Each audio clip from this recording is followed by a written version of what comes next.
राजस्थान विधानसभा परिसर में कैबिनेट मंत्री किरोड़ीलाल मीणा ने मीडिया से बात की। इस दौरान किरोड़ीलाल मीणा ने कहा है कि सियासत में हाँ मिलाने वालों को परेशान नहीं होना पड़ता, पर सच को सच कहने वालों को परेशानी होती है।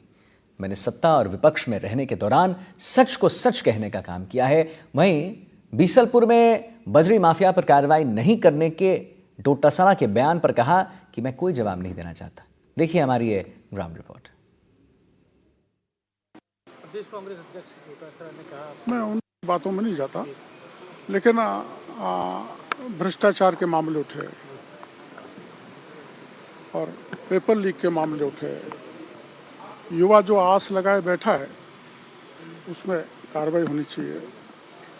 और वीरांगनाओं को अपमानित किया गया, मैं भी अपमानित हुआ उस राज्य में, और अब राज्य में भी अपमान किया जा रहा है। राजस्थान विधानसभा में राज्यपाल के अभिभाषण के साथ ही सत्र की शुरुआत हो गई। अपने संबोधन में राज्यपाल ने कहा कि राइजिंग राजस्थान सरकार की दूरदर्शी सोच का सफल उदाहरण है। 16 देशों ने पार्टनर के रूप में भागीदारी निभाई, इससे राज्य में युवाओं को नए रोजगार के अवसर मिलेंगे। हमारी सरकार वादों पर काम करने की सोच रखती है। पूर्वी राजस्थान में ईआरसीपी का काम सरकार ने किया, इससे प्रदेश में समृद्धि और खुशहाली राजस्थान में है। राजस्थान सरकार ने मध्य प्रदेश के साथ मिलकर एक परियोजना को आगे बढ़ाने के लिए संकल्प लिया है। कोटा जिले में काली सिंध नदी पर बांध बनाने का काम किया है, जो नींव का पत्थर साबित हुआ है। इतना ही नहीं, हरियाणा और राजस्थान का समझौता हुआ है, जिसके बाद अब सीकर, चुरू, झुंझुनू जिले में यमुना का पानी जो है वो आएगा।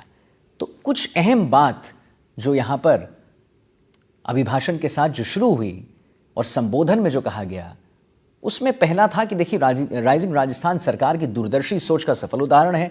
16 देशों ने पार्टनर के रूप में भागीदारी निभाई है।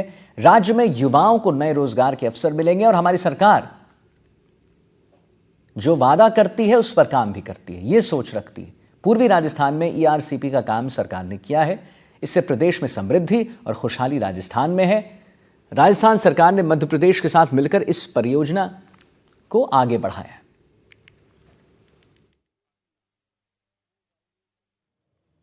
गत सरकार के समय हुई पेपर लिंक और नकल की घटनाओं से हमारे नौजवान अभ्यर्थियों का भरोसा परीक्षा प्रणाली से उठ गया था। हमारी सरकार के सख्त निर्णय से भर्ती संस्थाओं की गरिमा एवं विश्वसनीयता फिर से स्थापित हुए हैं। प्रदेश में पेपर लीक तथा नकल माफिया पर अंकुश लगा है। वर्तमान सरकार के समय में पेपर लीक के कारण से एक ही भर्ती परीक्षा स्थगित नहीं हुई है।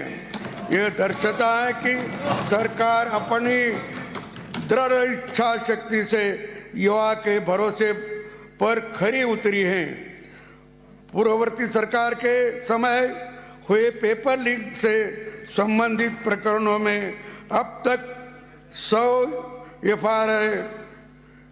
एसओजी थानों में दर्ज कर 260 लोगों को गिरफ्तार किया गया है। एक वर्ष में प्रदेश के समग्र विकास के लिए दूरगामी निर्णय किए गए हैं, जिनसे हमारी माताओं, बहनों, युवा, किसानों, भाइयों, श्रमिकों सहित समाज के हर वर्ग का जीवन बेहतर हुआ है। मैं इस पवित्र सदन में युवा का प्रतिनिधित्व देखकर अपने को अधिक ऊर्जावान और आशावान महसूस कर रहा हूँ। युवा हमारे प्रदेश का भविष्य है। राज्य सरकार उन्हें आगे बढ़ाने के समुचित अवसर प्रदान करने की सोच के साथ काम कर रही है। राजस्थान में औद्योगिक विकास की अपार संभावनाएं हैं। प्रदेश की अर्थव्यवस्था को $350 मिलियन तक ले जाना हमारा लक्ष्य है। इसे साकार करने के उद्देश्य से rising Rajasthan global investment summit सरकार की दूरदर्शी सोच का सफल उदाहरण है। कार्यकाल के पहले ही साल में समिट का आयोजन कर 35 लाख करोड़ रुपए के निवेश की मजबूत बुनियादी रखी है।